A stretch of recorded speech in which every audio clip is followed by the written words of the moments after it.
wabarakatuh. Innal hamdalillah nahmaduhu wa nashkuruhu wa nasta'inuhu wa na'udzu billahi min shururi anfusina wa sayyiati a'malina. Man yahdihillahu fala mudilla lahu wa man yudlil fala hadiya lahu. Asyhadu an la ilaha illallah wahdahu la syarika lahu wa asyhadu anna Muhammadan abduhu wa rasuluhu la nabiyya wa la rasula ba'dah. Allahumma shalli ala nabiyyina Muhammadin wa ala alihi wa sahbihi wa man tabi'ahum bi ihsanin ila yaumiddin. Allahumma inna nas'aluka ilman nafi'a wa na'udzu bika min ilmin la yanfa'. Allahumma arhamna bil Qur'an waj'alhu lana imama wa nura wa hudan wa rahmah. Allahumma arzuqna tilawatahu ana al-lail wa atrafan nahar. Bapak Ibu hadirin jamaah yang dirahmati Allah, alhamdulillah kita senantiasa bersyukur kehadirat Allah Subhanahu wa taala. Pada kesempatan kali ini kita masih diberi nikmat dapat melaksanakan serangkaian amalia ibadah, termasuk kita duduk untuk melaksanakan majelis ilmu. Mudah-mudahan seluruh aktivitas ibadah kita senantiasa diterima oleh Allah Subhanahu wa taala.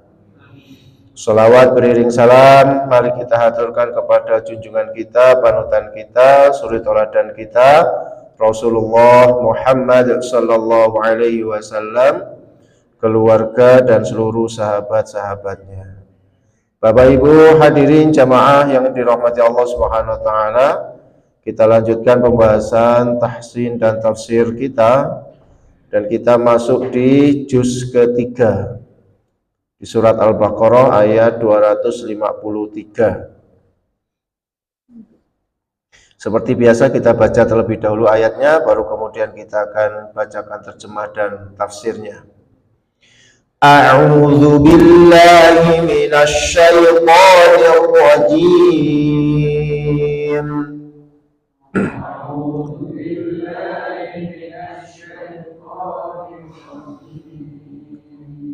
Bismillahirrahmanirrahim.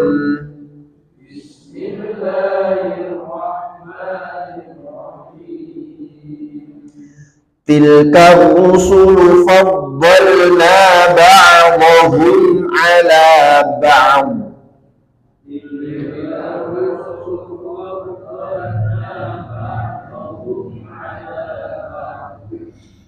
Minhum man kallama Allah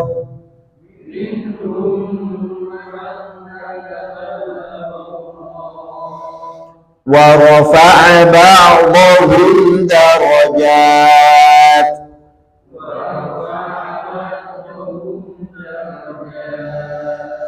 wa atayna Isa ibn Maryam al-bayyinati wa ayyadnahu bi ruhil qudus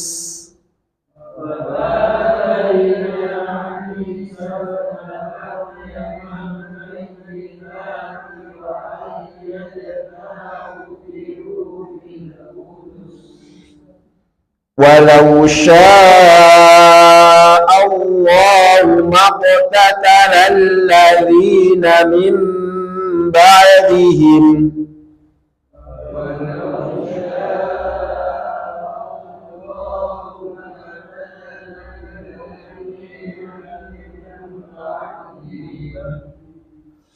walau syaa Allahu maqtatala alladhina min ba'dihim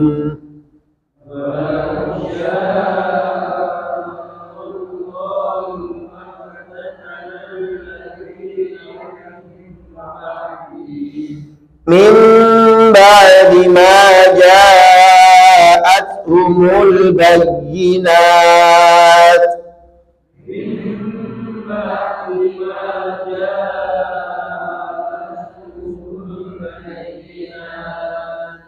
walakin ikhtalafu faminhum man amana wa minhum من كفروا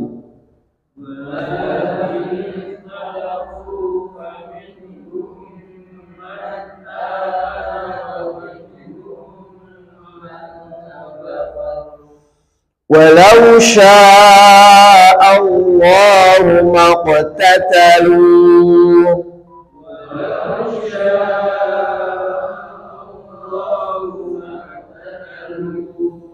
ولكن الله يفعل ما يريد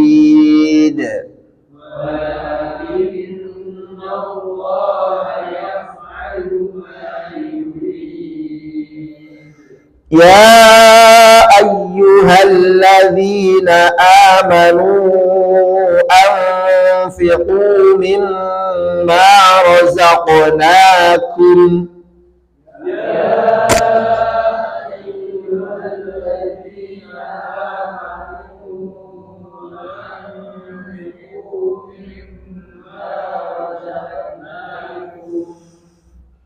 أنفقوا مما رزقناكم من قبل أن يأتي يوم لا بيع فيه مما رزقناكم من قبل أن يأتي يوم لا بيع فيه من قبل أن يأتي يوم لا بيع فيه ولا خلة ولا شفاعة من قبل أن يأتي يوم لا بيع فيه ولا خلة ولا شفاعة والكافرون هم الظالمون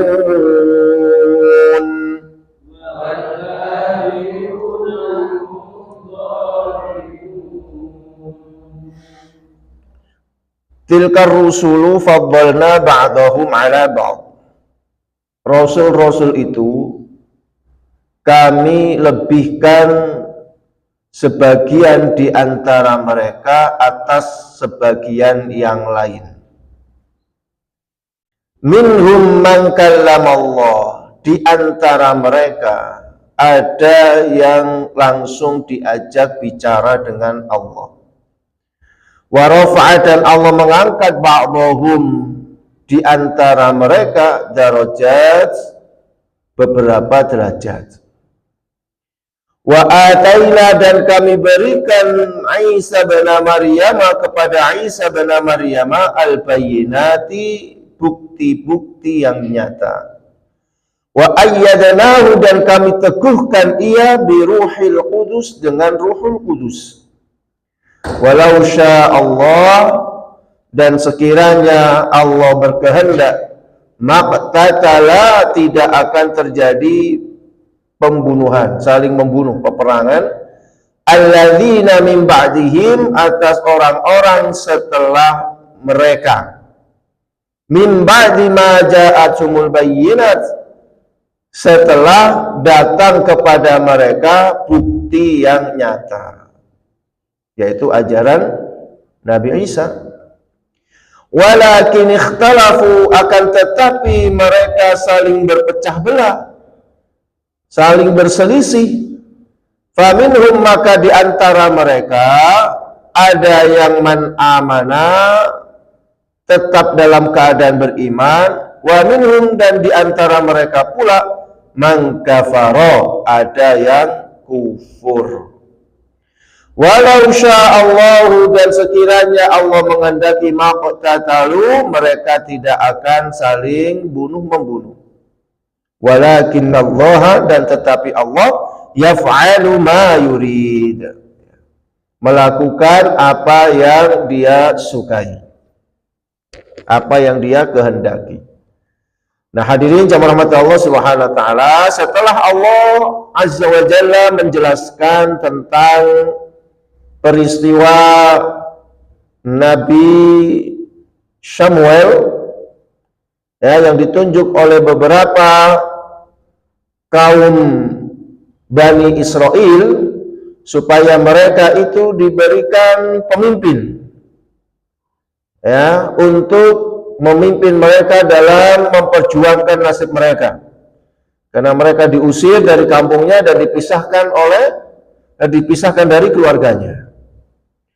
Setelah ditunjuknya Tolut untuk menjadi pimpinan mereka, dan Tolut kemudian menggerakkan mereka untuk pergi berperang melawan Jalut, ya. Kemudian mereka juga melakukan banyak pengkhianatan, yang awalnya dikumpulkan sebanyak 70.000, tapi kemudian mereka banyak yang mundur, ya, sehingga tinggal 313 menghadapi tentara Jalut yang lebih kuat, lebih siap secara persenjataan dan lain sebagainya. Maka kemudian Jalut ini ternyata berhasil dibunuh oleh Daud yang masih kecil pada saat itu, ya, belum diangkat menjadi nabi, belum diangkat menjadi rasul. Kemudian akhirnya Daud ini diberikanlah kerajaan, ya, oleh Tolut, karena Tolut sudah berjanji bahwa kalau bisa membunuh Jalut maka dia akan dinikahkan dengan putrinya, sehingga kemudian Daud menikahlah dengan putri Tolut. Akhirnya Daud, ya, diberikan kerajaan oleh Allah Taala. Nah, nanti kemudian turun-temurun kepada Nabi Sulaiman. Karena tidak ada, jemaah umat Allah, nabi yang diutus oleh Allah Subhanahu wa taala selain jadi nabi juga jadi raja. Itu tidak ada, ya, kecuali Nabi Daud dan Nabi Sulaiman. Yang lainnya adalah justru dimusuhi oleh raja. Nah, kemudian setelah Allah Subhanahu wa taala menceritakan yang demikian itu, kemudian Allah Subhanahu wa taala menyampaikan tilkar rusul. Itulah para rasul, ya. Faddalna ba'dahum 'ala ba'd. Kami lebihkan sebagian di antara mereka atas sebagian yang lainnya. Allah Subhanahu wa taala melebihkan masing-masing nabi, masing-masing utusan, masing-masing rasul yang diutus oleh Allah Subhanahu wa taala atas rasul-rasul yang lainnya.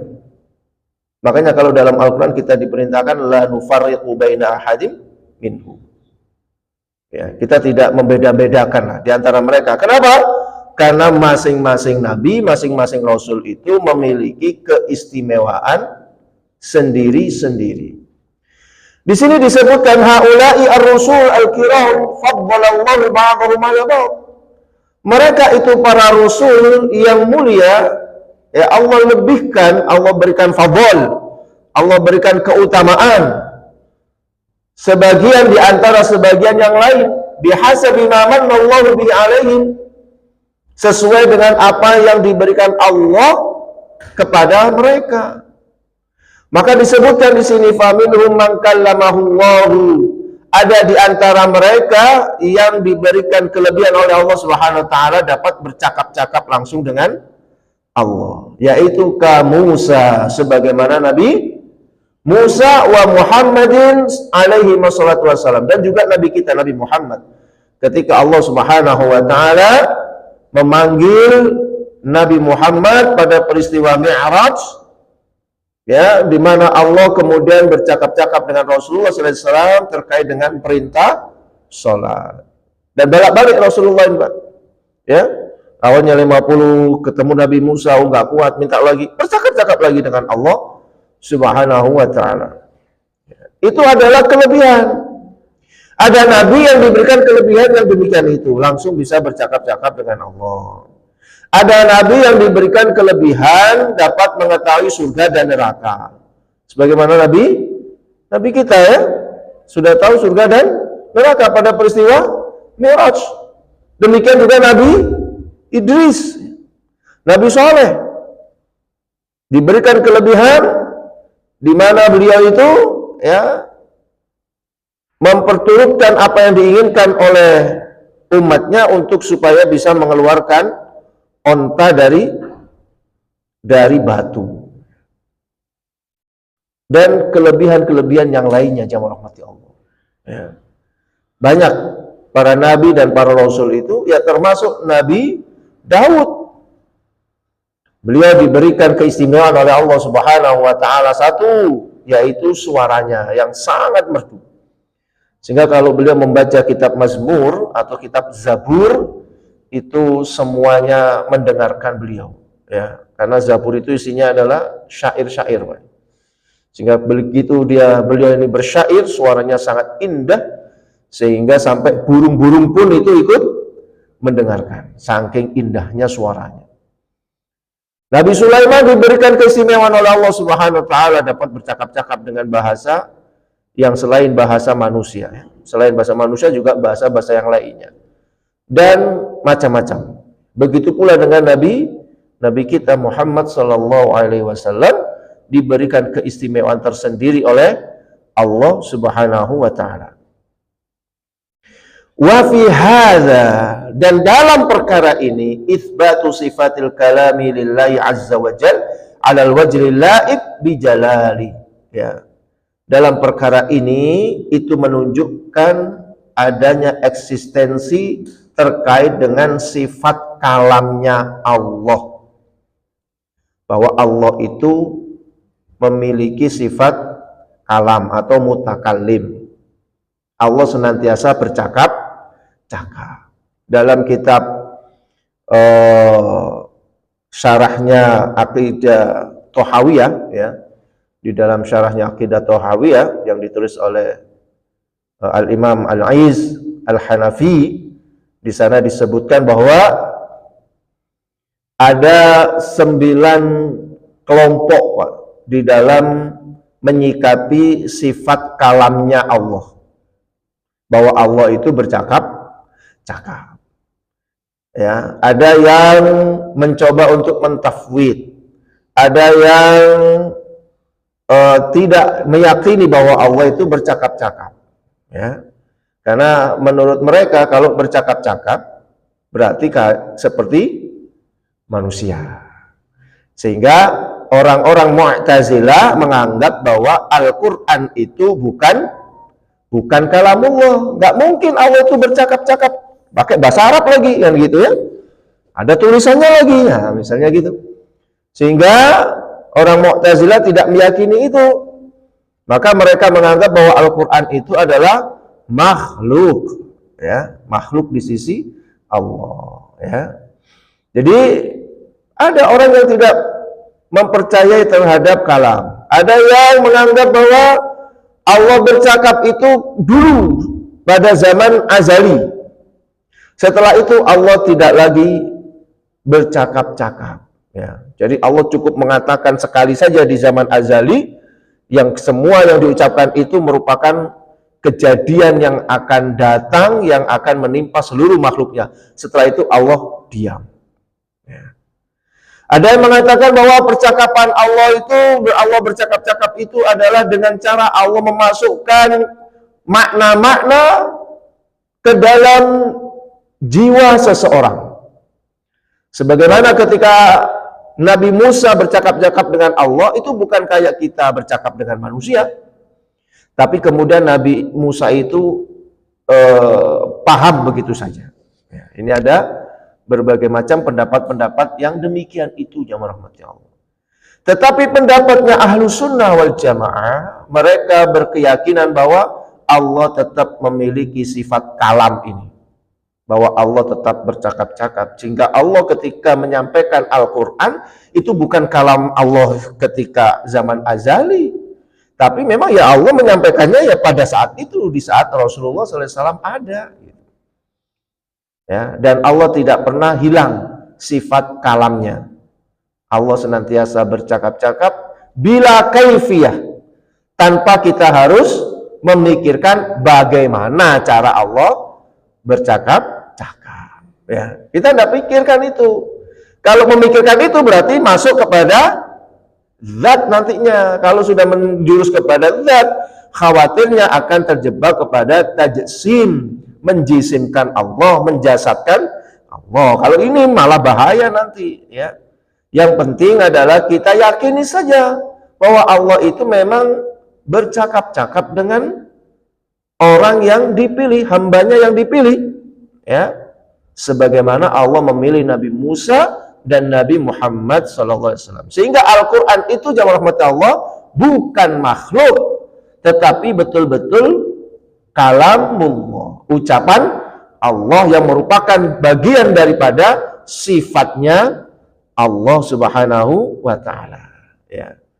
Jadi di sini menguatkan, ya, itsbatu sifatil kalam lillahi azza wa jalla 'alal wajhil la'iq bi jalal. Yang demikian itu memang layak bagi kemuliaan Allah Subhanahu wa taala. Kemudian di antara mereka wa minhum man rafa'ahu Allahu darajatin 'aliyatan, dan ada di antara mereka yang Allah tinggikan derajatnya. Allah angkat derajatnya menjadi derajat yang sangat tinggi. Sebagaimana Nabi Muhammad SAW, ya, beliau itu derajatnya ditinggikan oleh Allah SWT di atas rasul-rasul yang lain, sehingga Rasulullah SAW itu, ya, diangkat derajat beliau yang tinggi itu dengan apa? Bi umumi risalatihi, risalahnya yang sifatnya umum, universal, menyeluruh, berbeda dengan risalahnya nabi-nabi atau rasul-rasul sebelum Nabi Muhammad. Risalah mereka, ajaran mereka hanya untuk umatnya sendiri atau golongannya sendiri saja. Ya, kalau mereka diutus di Bani Israel, ya Bani Israel saja. Ya. Kalau mereka hanya diutus untuk satu generasi tertentu, ya dia untuk generasi tertentu itu saja. Tetapi berbeda dengan Nabi Muhammad SAW, bahwa risalahnya itu bersifat umum, bahkan tidak hanya untuk manusia saja, tetapi juga ada jin, ya. Dan itu terbukti ketika setelah Rasulullah SAW berdakwah ke Taif, beliau ditolak, dilempari batu, ya, sampai berdarah-darah kaki beliau, dan kemudian beliau itu istirahat, ya, di kebun kurma. Kemudian datanglah Adas dan seterusnya, itu ternyata Adas ini dari negerinya Yunus bin Matta, ya. Kemudian Rasulullah mau balik lagi ke ke Mekah, beliau istirahat sebentar di daerah namanya An-Nakhlah.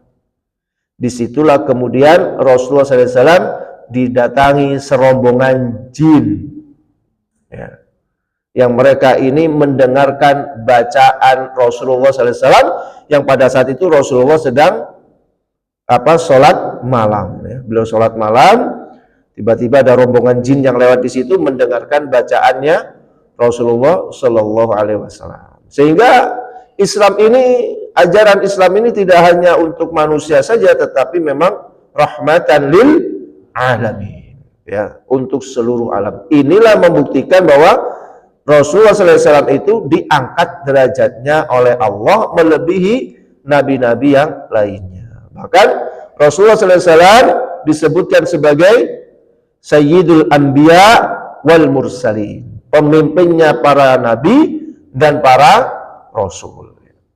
Di samping itu jamaah rahmati Allah, beliau adalah wa khatmin nubuwwah bihi, dan Rasulullah SAW itu adalah menutup para nabi-nabi. Artinya apa?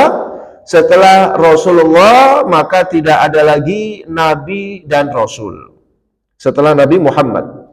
Makanya kenapa Rasulullah SAW itu juga ketika beliau hidup itu tidak ada nabi dan tidak ada rasul yang hidup sezaman dengan beliau. Rasulullah itu tugasnya lebih berat, Pak, daripada rasul yang lainnya. Rasul yang lainnya itu diberikan wahyu, diberikan petunjuk untuk kaumnya saja. Tetapi mereka ada yang hidup sezaman dengan rasul yang lainnya. Semisal Nabi Isa itu sezaman dengan Nabi Yahya, ya. Kemudian Nabi Musa itu sezaman dengan Nabi Harun. Nabi Ibrahim juga seperti itu, sezaman dengan Nabi Lut, ya. Tapi Nabi Muhammad SAW yang risalahnya lebih umum, menyebarkan untuk seluruh alam, tetapi beliau sendirian saja. Tidak ada nabi, tidak ada rasul yang hidup sezaman dengan beliau. Tapi beliau dibantu oleh sahabat-sahabatnya yang sungguh luar biasa, ya, memiliki semangat dakwah yang luar biasa. Sehingga beliau itu adalah nabi dan rasul yang terakhir. Setelah itu tidak ada nabi, ya, tidak ada nabi. Yang ngaku jadi nabi, itu ada, Pak. Sampai sekarang pun juga masih banyak yang mengaku jadi nabi, jadi rasul. Tapi walaupun begitu, banyak juga pengikutnya. Nah, ini kan aneh juga. Padahal sudah dijelaskan berkali-kali, tidak ada nabi, tidak ada rasul setelah Nabi Muhammad. Begitu muncul, ada lagi pengikutnya. Terakhir kemarin di Blitar ada lagi, Pak, yang mengaku jadi nabi, ya, menamakan dirinya Isa Khalilullah atau Isa Habibullah itu namanya, ya. Ya, jadi mengkompromikan antara agama Islam dengan Nasrani dan kejawen, karena di musolanya itu ada gunungan yang wayang-wayang itu, ya. Nah, itu. Masya Allah ini, ya. Jadi ngaku nabi. Ternyata juga punya pengikut. Ya, kan aneh juga itu kan. Padahal sudah dijelaskan setelah nabi nggak ada nabi lagi. Tapi masih juga ada orang yang mengaku jadi nabi. Ya, ternyata ada juga pengikutnya, ya. Dan kemudian di antara keistimewaan Rasulullah SAW sehingga beliau diangkat oleh Allah derajatnya yang mulia ini adalah wa tafdili ummatihi ala jami'il umam. Dan Allah juga memuliakan umatnya di atas umat-umat yang lainnya. Dan kita nanti itu juga menjadi apa, Pak? Saksi, ya. Menjadi saksi atas umat-umat sebelum kita. Luar biasa, ya.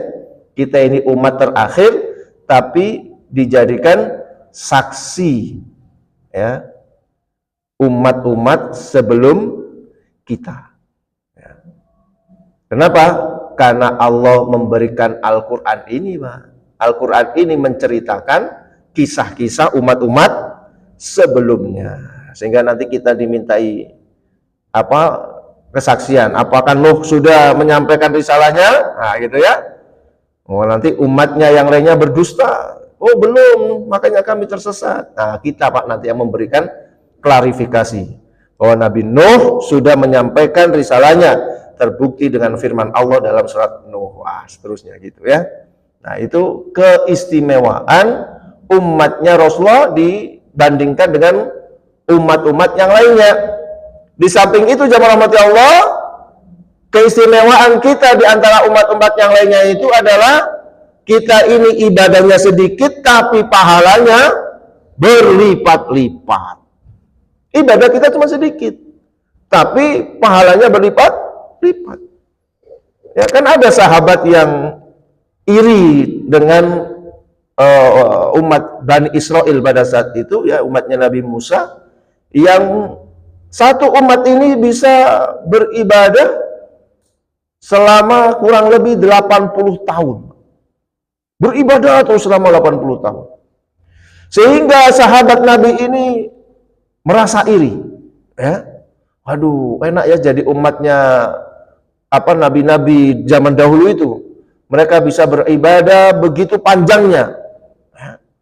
Nah, kemudian turunlah surat Al-Qadar, bahwasanya kita beribadah satu malam saja, kalau bertepatan dengan Al-Qadar itu, maka sama dengan 80 tahun atau 83 tahun. Ibadahnya sedikit tapi pahalanya besar.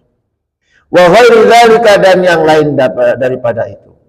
Nah, di antara nabi-nabi yang diberikan keistimewaan lagi adalah wa atallahu ta'ala Isa bin Maryam alaihi salam al-bayyinatil mu'jizatil bahirat. Dan Allah juga memberikan kepada Isa bin Maryam yaitu bukti-bukti dan mukjizat yang nyata, ya. Jadi diberikanlah al-bayyinat, itu ada yang berpendapat ayat al-Injil, ya. Nabi Isa diberikan Injil dan mukjizat-mukjizat yang luar biasa.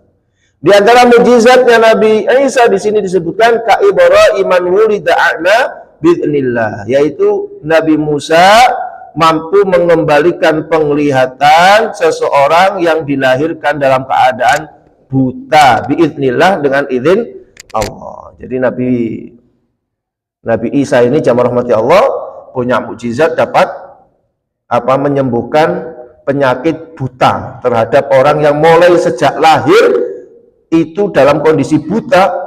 Oleh Nabi Isa cukup diusap saja kemudian sembuh, ya. Makanya beliau disebut Isa al-Masih. Masaha itu artinya mengusap, ya. Jadi Nabi Isa itu kalau mengobati orang cukup diusap. Tapi ini nggak usah ditiru, Pak, ya. Ini khusus Nabi ini, ya. Nah, kan kita ini pede sekali, ya.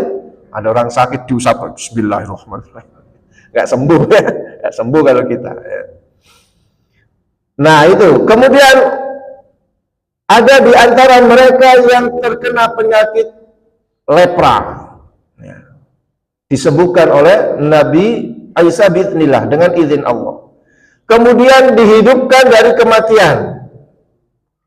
Wa ka ihyaihil mauta biiznillah, menghidupkan orang yang sudah mati dengan izin Allah.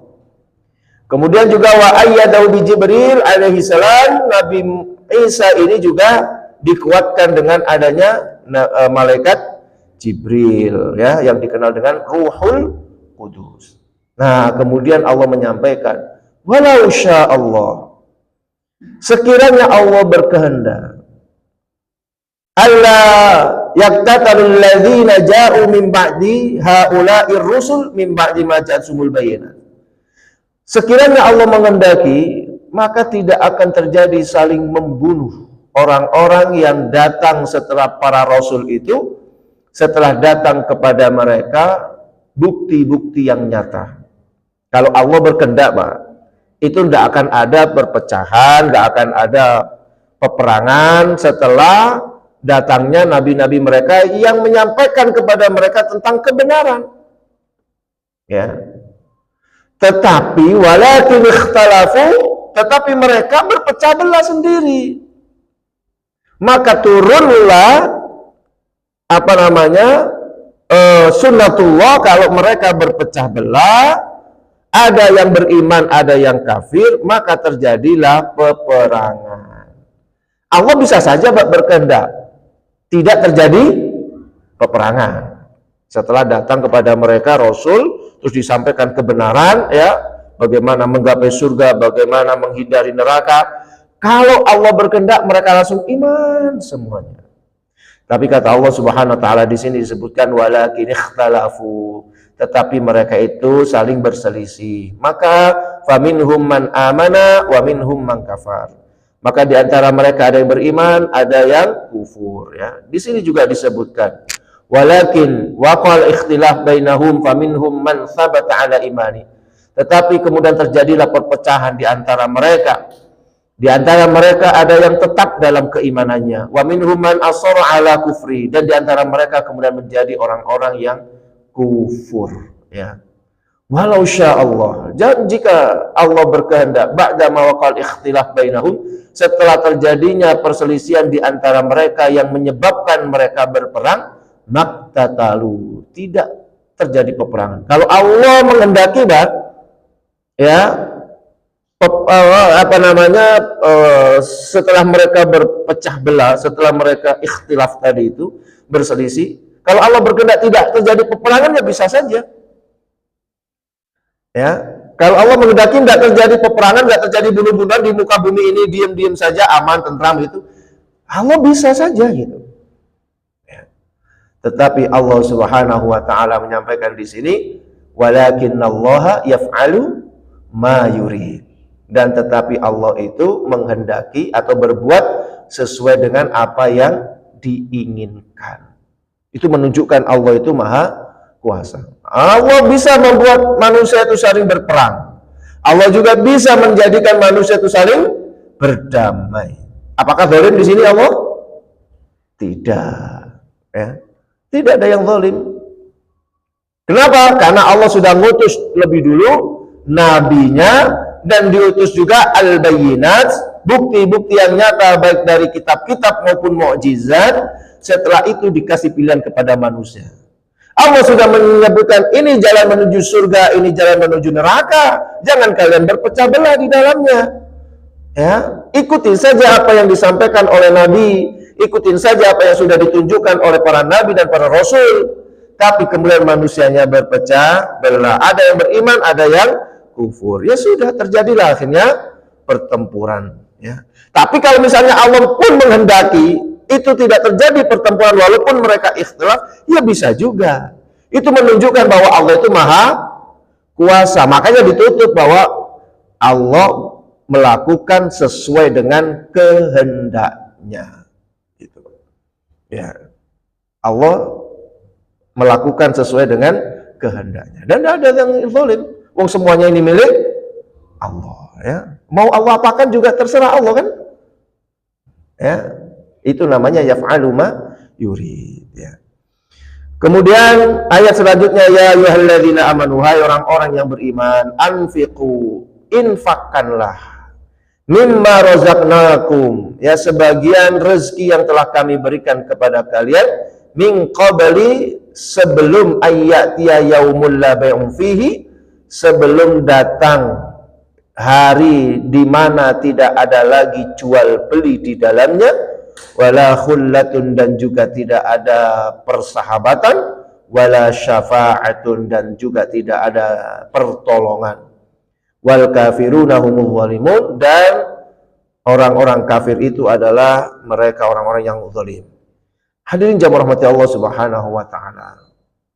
Jadi Allah Subhanahu wa taala mengingatkan kepada orang beriman untuk berinfak, ya, mengeluarkan zakat kalau memang itu adalah infak yang wajib, tetapi juga infak yang sunnah juga diperintahkan. Sebagian apa yang telah Allah rizkikan kepada kita semuanya sebelum datangnya hari di mana tidak ada lagi jual beli, Pak, yaitu hari kiamat. Sehingga orang itu memang sebagian ulama itu ya berpendapat bahwa memang yang dapat memadamkan api neraka itu adalah infak seseorang. Bahkan ada dalam Al-Quran disebutkan ada orang yang sudah meninggal dunia, mereka ingin balik lagi ke dunia itu, apa yang mereka inginkan? Berinfak. Karena infak itu, satu, infak itu adalah menunjukkan kesolehan dirinya sendiri, dan yang kedua adalah menguntungkan kepada orang lain. Beda dengan sholat kan, Pak? Kalau sholat itu adalah keuntungannya untuk diri sendiri, ya. Tapi kalau infak itu keuntungan diri sendiri dan menunjukkan kesolehan diri karena dia berani, ya, mengeluarkan hartanya yang pada saat itu setan itu terus membisikkan tentang kemiskinan, tetapi dia tetap, ya, tetap mengeluarkan infak itu. Makanya di sini disebutkan perintah khusus sebelum hari kiamat, berinfaklah sebelum nantinya akan menyesal, ya. Kalau sholat itu wajar dilakukan, tapi infak ini luar biasa, dan itu pun juga menjadi salah satu ciri orang-orang yang beriman. Apa ciri orang beriman? Di antaranya adalah alladzina, di dalam surat Ali Imran itu, wasari'u ila maghfiratin min rabbikum wa jannatin 'arduhas samawati wal ardh uiddat lil muttaqin, ya. Alladzina fis sarai wad dharra wal kadhiminal ghaidha wal 'afina 'anil nas, yaitu orang-orang yang menginfakkan hartanya fis sarai wad dharra, baik dalam kondisi lapang maupun dalam kondisi sempit. Jadi infak itu merupakan bagian daripada ciri-ciri ketakwaan seseorang. Nah, ini hadirin jamaah rahmati Allah, kita diberikan kesempatan oleh Allah Subhanahu wa taala, ya, hidup di dunia ini, maka kita amalkan, ya, apa yang diperintahkan oleh Allah untuk berinfak dari sebagian rizki yang telah diberikan kepada kita, ya, baik berupa zakat maupun infak-infak yang lainnya. Demikian hadirin jamaah rahmati Allah yang bisa kita pelajari dari firman Allah Subhanahu wa taala di dalam awal dari juz 3 surat Al-Baqarah ini. Mudah-mudahan bermanfaat bagi kita semuanya. Dan kita tutup dengan doa kafaratul majlis. Subhanakallahumma wa bihamdika asyhadu an la ilaha illa anta astaghfiruka wa atubu ilaik. Wal afa minkum. Assalamualaikum warahmatullahi wabarakatuh.